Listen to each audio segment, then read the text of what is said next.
आज आपण शैक्षणिक साहित्य इंग्रजी महिनेचक्र याविषयी माहिती जाणून घेऊया। तुम्हाला एका वर्षामध्ये किती महिने असतात माहीत आहेत का?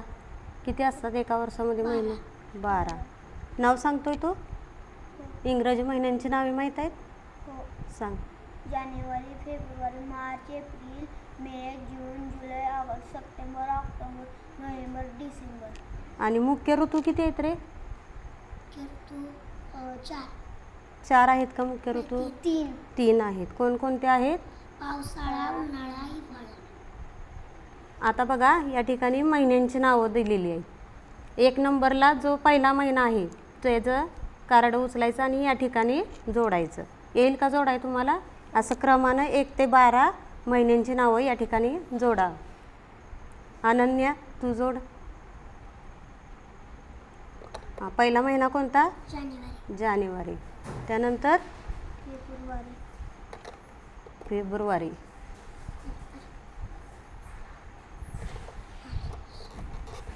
मार्च, एप्रिल नंतर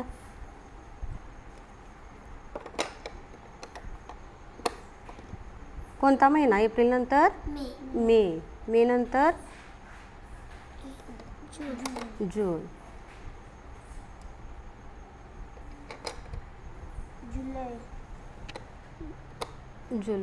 जुलै नंतर ऑगस्ट। बघा ऑगस्ट नंतर तो आहे का सप्टेंबर? नाही। सप्टेंबर नंतर ऑक्टोबर नंतर नोव्हेंबर आणि शेवटचा महिना डिसेंबर। सर्वात पहिला महिना कोणता? जानेवारी आणि शेवटचा महिना डिसेंबर।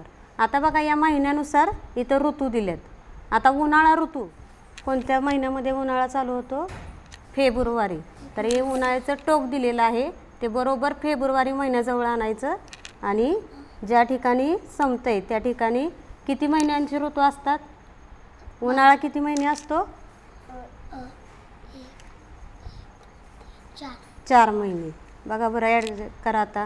उन्हाळा फेब्रुवारी कुठं आहे?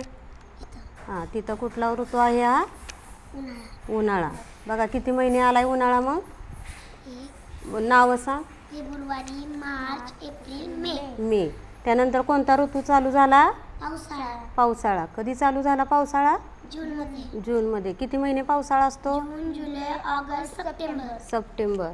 आणि त्यानंतर कोणता ऋतू येतो? हिवाळा ऋतू बघा कधी चालू झालाय?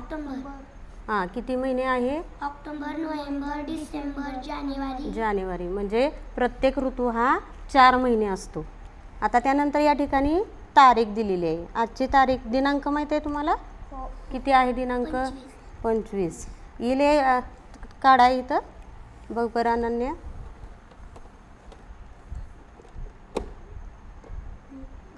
जाते का? हां इकडं 28 झाली मग कुठं जावं लागेल?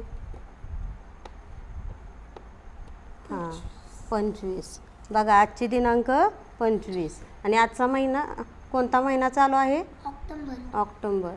मग हे चक्र ऑक्टोबरला घ्या राजवीर घे। ऑक्टोबर। आणि कोणता ऋतू झाला? हिवाळा।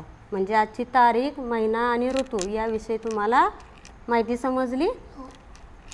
अशा प्रकारे या साहित्याच्या मदतीने आपण इंग्रजी महिने, ऋतू आणि दिनांक याविषयीचे ज्ञान मिळवू शकतो।